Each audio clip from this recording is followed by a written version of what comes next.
Informasi ini dikutip dari Dr. Reysa Broto Asmoro. Bagaimana 14 hari mampu menghentikan laju penularan COVID-19? Yang perlu kita ketahui, anak-anak memang senang libur sekolah 14 hari. Namun sayangnya, banyak orang yang belum memahami. Mengapa 14 hari dan untuk apa? Maklum, himbauan itu tanpa disertai penjelasan yang memadai. 14 hari itu sangat penting dan harus disertai tindakan kepatuhan. 14 hari itu mampu menghentikan laju penularan COVID-19 dan mampu menyelamatkan ribuan orang. Bagaimana bisa? Begini, ketika seseorang kontak dengan apapun yang bisa menginfeksinya dengan COVID-19, maka harus ditunggu minimal 14 hari. Jika tidak terjadi apa-apa, maka orang itu aman. Nah, libur 14 hari itu untuk memotong rantai penularan, dan ini baru akan berhasil jika semua orang tetap tinggal di rumah masing-masing selama 14 hari itu. Kenapa harus begitu?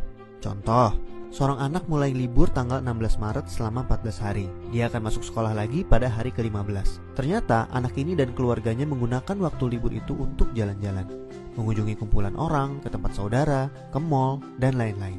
Seandainya dia jalan-jalan di hari ke-10 dan tertular COVID-19 di tempat yang ia kunjungi, mungkin pada hari ke-14 atau 15 belum ada tanda-tanda dia sakit, tetapi dia sudah membawa COVID-19 di tubuhnya dan berpotensi menularkan. Andai dia masuk sekolah pada hari ke-15 dan seterusnya, maka 14 hari libur sekolahnya itu tidak ada gunanya. Penularan terjadi juga di sekolah, efek domino akan berlangsung dan rantai penularan tidak terputus. Untuk itu semua orang harus bekerja sama. Semua warga Indonesia harus membantu dan warga harus kompak, yaitu patuh untuk tidak kemana-mana dalam 14 hari itu kecuali untuk hal yang sangat perlu. Waktu 14 hari itu berguna untuk saling pantau. Jika ada orang yang menunjukkan gejala-gejala menderita serangan COVID-19, bisa segera ditangani dan hopefully penularannya hanya stop di dia, karena dia tidak kontak dengan orang lain dalam 14 hari itu.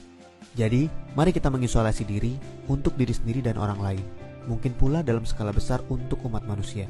Mohon bantuannya untuk share dan jelaskan hal ini kepada orang lain, supaya semua patuh dan pemerintah terbantu untuk stop penularan COVID-19.